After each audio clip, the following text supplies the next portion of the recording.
So welcome to 1990. My name is Amanda O'Shea from the Serendipity Experience. I have guest number 17, Liliana Bellini, with me.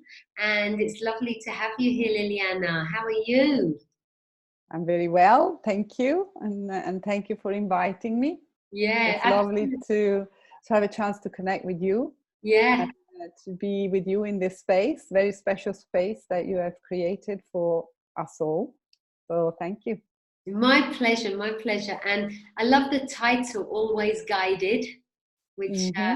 came from us just having exchanging a few messages. And Mm. I think that the reason that I don't know that seemed to come up is probably something to do with the recent accident you've had. Is Yeah. that true? Yes.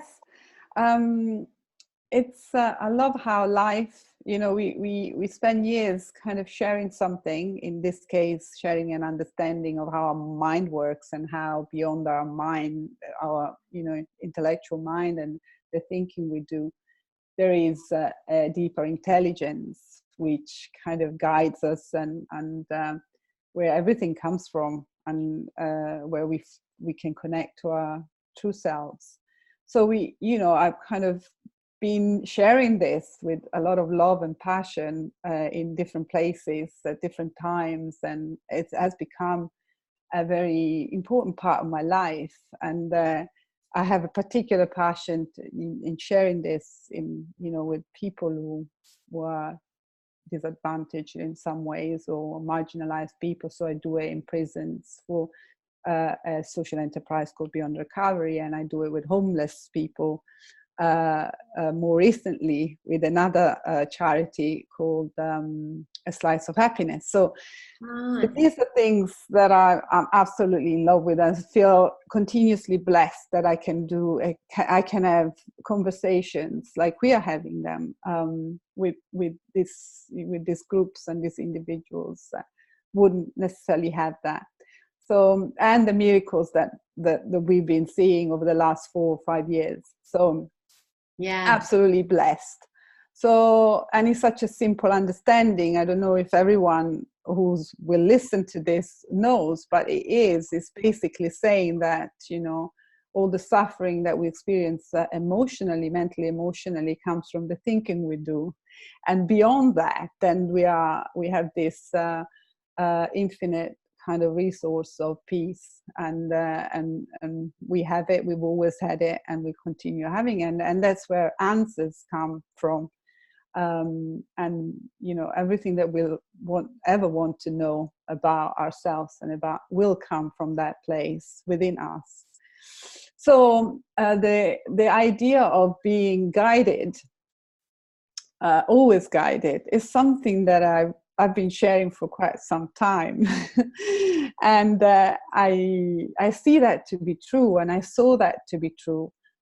But I love how, sometimes life throws something at us just to say, oh, check it out. Yeah. Is it true? Is it true here? Now Okay, let's see what you really let's want. see, let's see. What you And really learn. I think we can count on that. That will continue to happen, by the way. I think as long as I'm in this body, I know that that will continue to happen. I will continue to be very, very human throughout, whatever I'm seeing and whatever I'm understanding about life. So, so the most recent kind of opportunity for me to see if what I've been teaching and sharing and really loving and living and experiencing is true.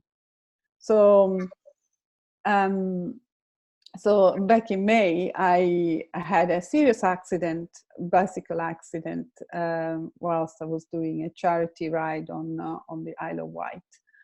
And I remember leading up to that, the same week, like 2-3 days before. Well, not just 2 to 3 days. Over the last the week or 10 days leading up to it, I had delivered to a new group of homeless people affected by homelessness, and it was the first session, and already we were like it was so deep. We went so deep, and it was so beautiful level of understanding and connection just with one session, and people really seeing something for themselves. And I cried, I really felt emotional. And a week before that, I was in prison, and again, that 3-day intensive in prison, and I felt so moved. And so a couple of days before the accident, I cried just thinking about it. And I thought, isn't it amazing that now when I cry, these are tears of happiness. They're not tears of self-pity or like, oh, poor me, or life is tough. And I thought, wow, how my life has changed. I'm like, and I really kind of saw just how the transformation that I have personally been through, just by becoming aware that my tears were, out of joy and love and connection. And so what does life do to me? It gives me an opportunity. It's like, hold on a minute, let's see if you can see it now. So I had this serious accident. I was on a charity, and it was like cycle. It was just a split second, and my life changed completely. I was on the pavement with 5 fractures in my pelvis, and I badly fractured my arm, so that had to be kind of reassembled surgically. I was airlifted and taken to Southampton trauma center. So within seconds, it wasn't even, a big accident, and I've been cycling for 15 years. I've done thousands of miles with nothing ever. So I found myself in a completely new, different place, like completely thrown out of what my life, the experience I had been having about my life, which was like sailing through, everything, and feeling connected and grateful, and that consistently as well. It wasn't just bouts. And so I spent a month in hospital. I had surgery. Yeah, wow. Month in hospital. Couldn't walk. Wasn't allowed because my pelvis was stable, so they didn't operate on it. But there were risks and there were things. So I couldn't use my arm. I could, I was just, and I'm a very active person. I can't keep still. You see, and so I had so many. Of course, it was a very human experience. I'm not saying that because of the understanding. I was like, this enlightened being who wasn't affected. I had different phases and different kind of experiences and understandings but boy, I could see so clearly what I've been teaching. There was such clarity about that, because I had, for instance, first of all, the body is incredible, and I've always known, because the body is unconditional and it will kind of do its best at any given point to kind of go back to balance. So it's always continuously doing that.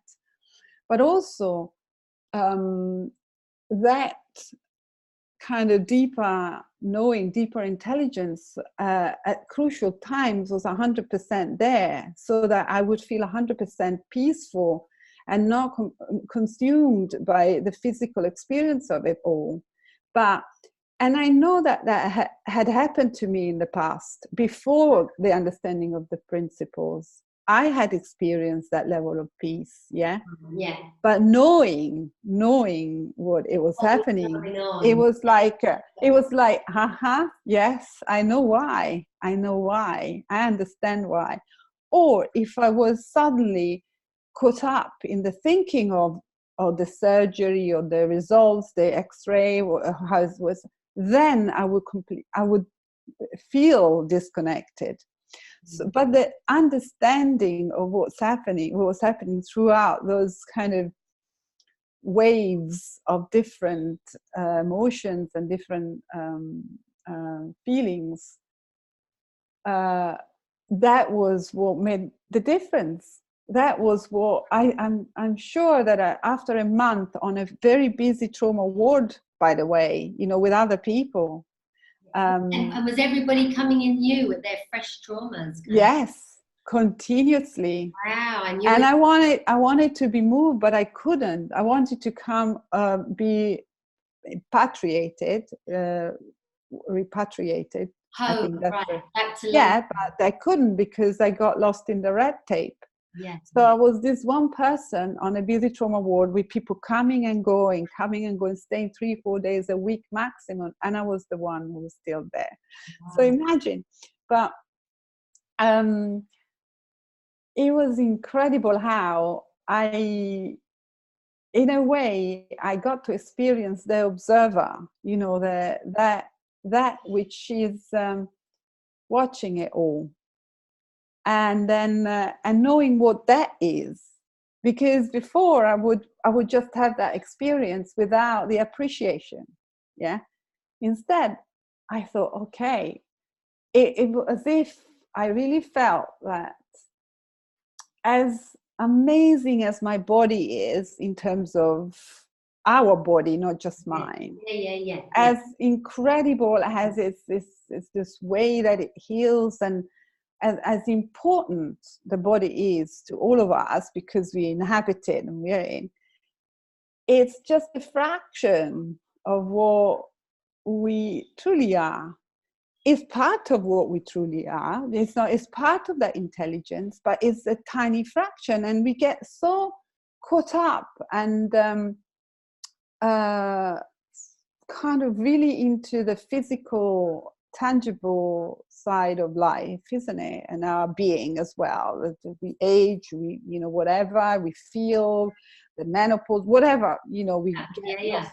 The change is constantly changing. That's it is. Nothing's permanent in a physical. And then I had a thought, which is, I spent years with this love and admiration for the body, working with the body to help people to get better, get back to.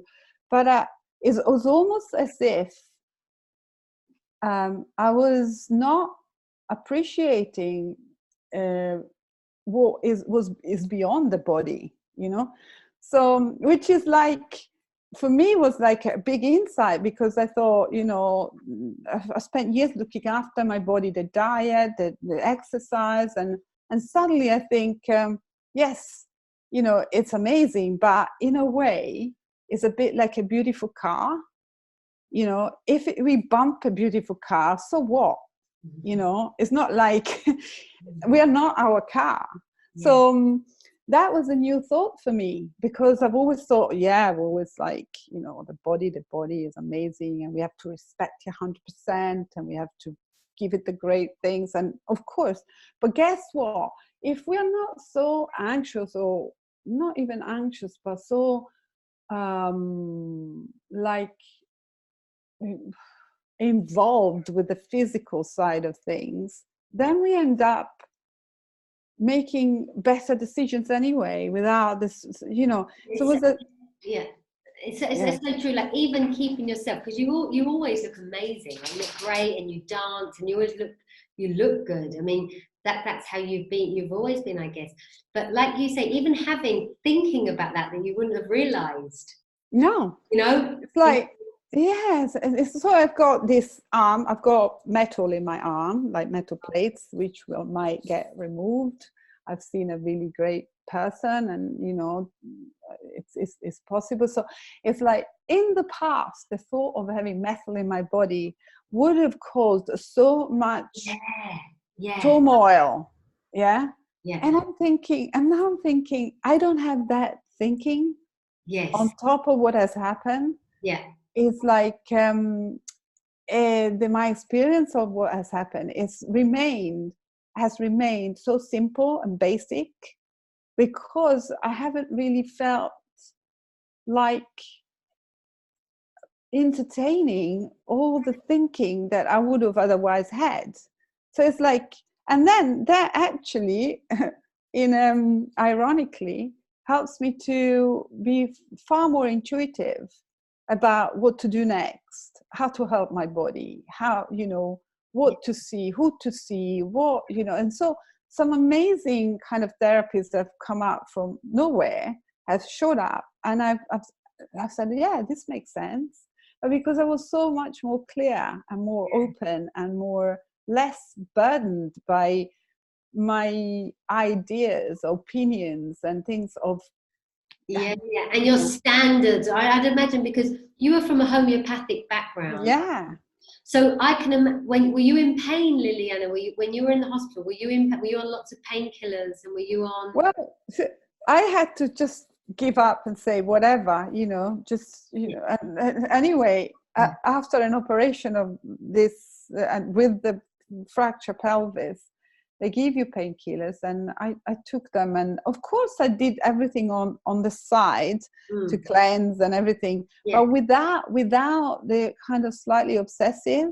It was just, there was such like ease with a natural kind of guidance towards what to do, what not to do, and no much thinking about whatever had been done to me in terms of whatever conventional that you would imagine that someone in my it's like, and there's something like, you just kind of, I think, because you've got a kind of trust in the system, because you know that it's like, even seeing it, you know that this isn't permanent. Something's going to happen, right? Something's going to happen,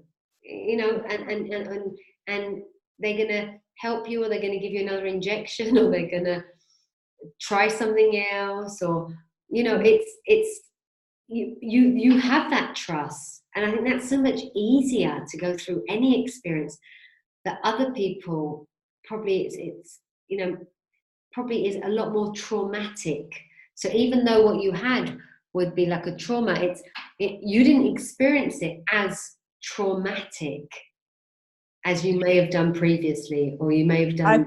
I really think so. I really think that I just kind of, I was just going along with it, and I felt so present. At times I was so in the moment that I wasn't thinking, oh my God, what have I lost? Why didn't I, because of this I can't do that, and I should have done this. Why did I do that? I wasn't really I was just there. And it wasn't pleasant, but it was simple. You see, there was a simplicity to it that you wouldn't expect. I looked around, and they were all kind of, lost in their traumas, and sometimes when I was really attracted and kind of, I found it quite compelling to go towards oh my God, what happened? Then, sure enough, the connection I had with people around me, the people next to me in the beds, or the doctors, the nurses were amazing, would go away. I wouldn't be connected. And then I was like, oh yes, of course, that's why, because I'm like entertaining all the thinking I have about this experience, and so I'm not present. And sure enough, the love, I felt so much love for people around me, for the nurses, for my doctor, the surgeon who operated my arm. I remember thinking, I cried with him also, because I said, thank you. And the pelvic, the pelvic surgeon, who said, no, you're completely stable. I didn't touch any. I was bursting with gratitude and love because I was so present. Yeah. And it's the same love that I see and touch when I'm doing my work in prisons, or with the homeless, or with a client, or one-to-one.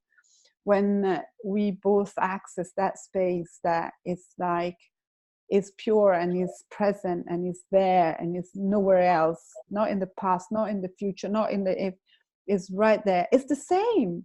So I thought, hold on a minute, I'm here, I'm, you know, 4 weeks in hospital, and I look around and I see the 80-year-old little lady who has Alzheimer's and has a broken hip, and I can connect with her and feel love the same. And I'm thinking, and the moment, and then I can see what happens when I get caught up, that goes away.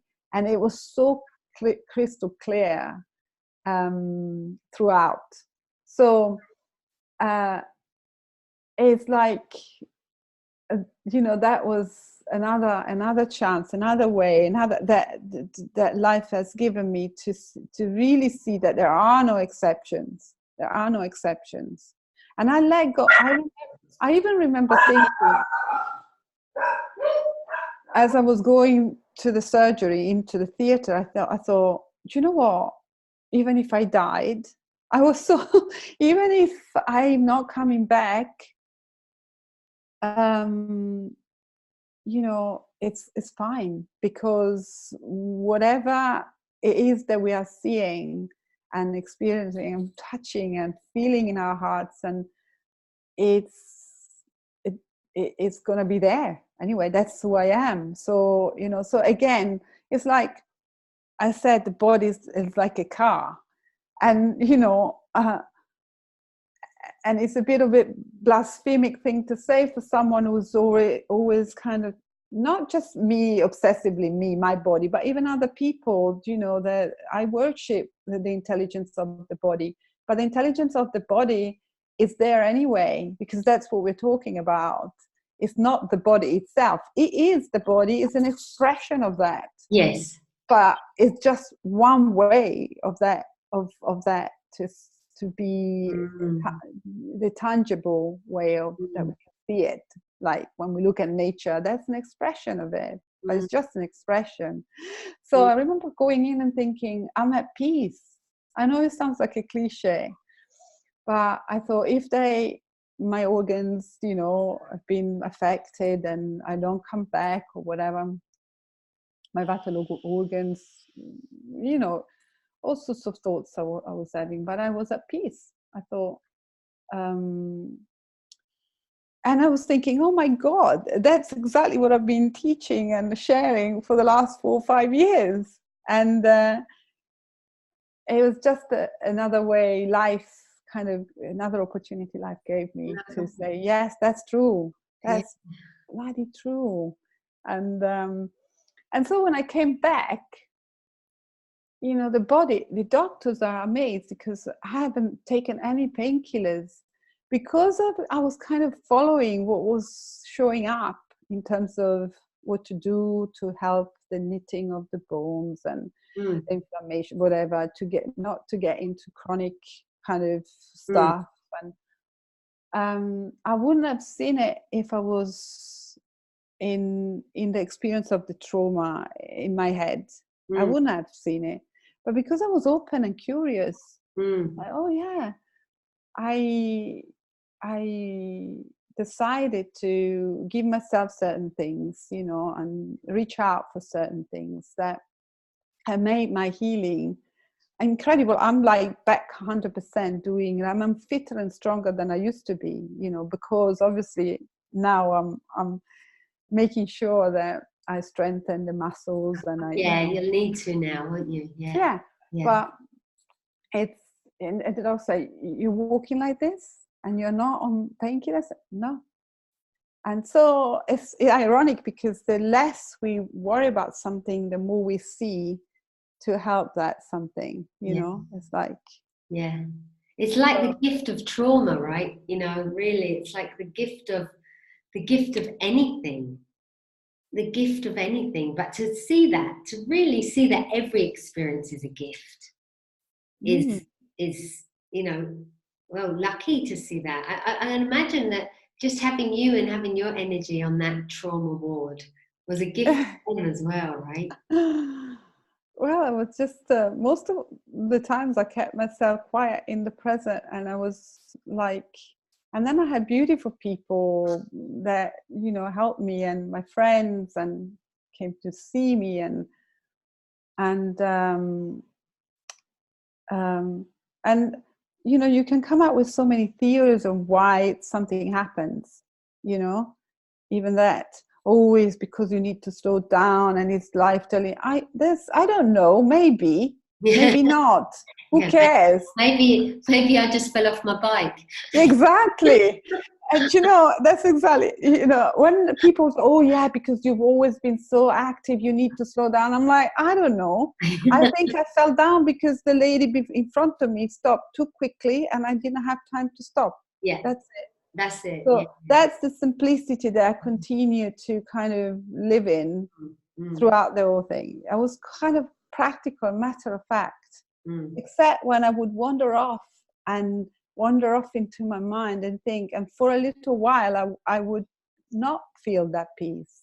So that would be just, oh, that's what happens. Yeah. Oh, that's what we talk about. Yeah. See, the moment you go into your head and that's, you stop feeling this. Yeah. Doesn't mean that it's not there. Yes. You know, that's why we're always guided. Yeah, always guided. That never stops to be true, ever. It's just that we wander off in our little world in our heads, and then we don't see that, but that's still there. And knowing this is the key. Yeah. Knowing this deeper and deeper in our own way, in our own different circumstances, seeing it in different ways and seeing it again and again and forgetting it and seeing it again, that's the key. Yeah. Not the strength, not the willpower, not the, you know, there's nothing special about me. I don't have, like, I have average, you know, willpower or survival instinct. But I was so lucky to have kind of bumped into something that made sense about who I am and how I function. And that kind of is just recently it's helped me with this, but it has helped me with so many that is such a big point, Liliana, to see that everybody has the capacity to have their experiences like this. Not that they have to, not that everybody has to sail through it, you know, they can have whatever they want, but people will see you like, oh, but she's so strong and she's this and she's that, because it doesn't appear like that, because you are expressing that the inner strength that we all have. That we all have. And so it is almost like it was like a chance for you to really shine there. It was a chance as well for that to shine, right?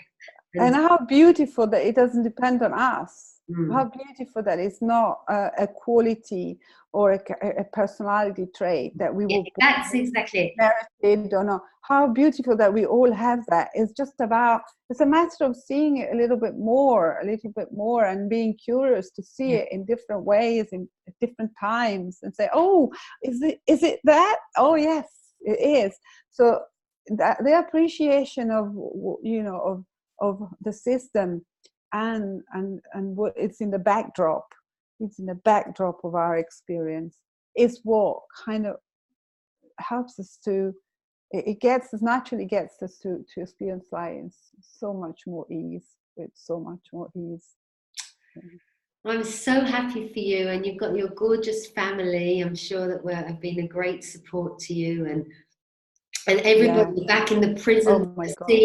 You know, I bet they all missed you. Hey, I bet they all, you know, and that wonderful. You just mentioned the slice of happiness. That's the Watford area, isn't it? Is that? Yes.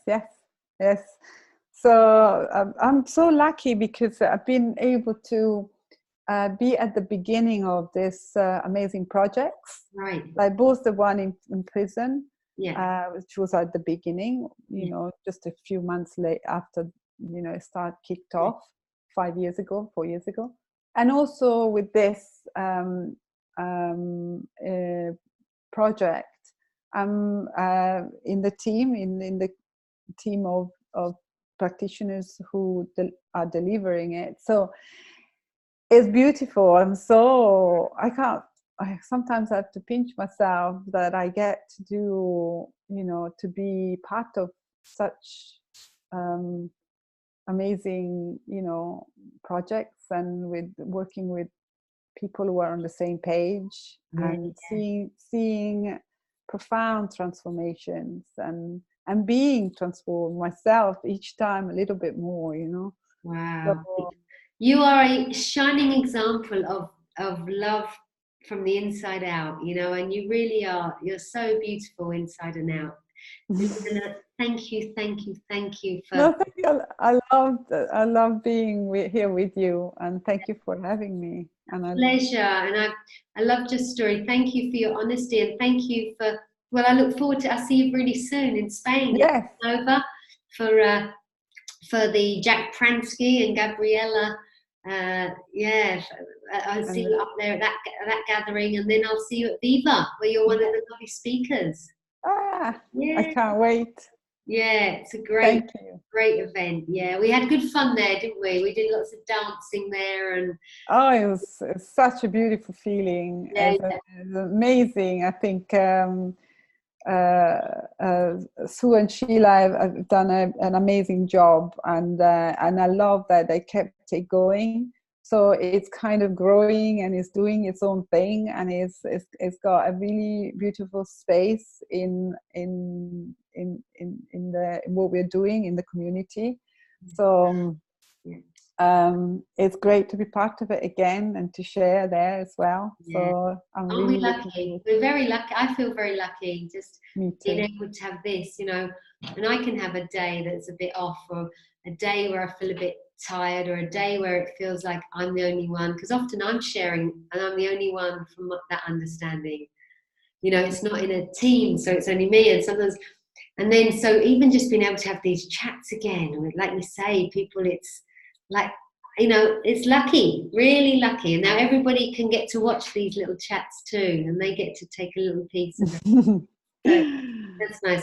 So thank you. I will say Thank cheerio you. to you, and cheerio to everybody. Thank you for Yeah. watching. Oh, Yeah. Thank you. Take care. thank you, Bye everyone. bye. Bye. Lots of love.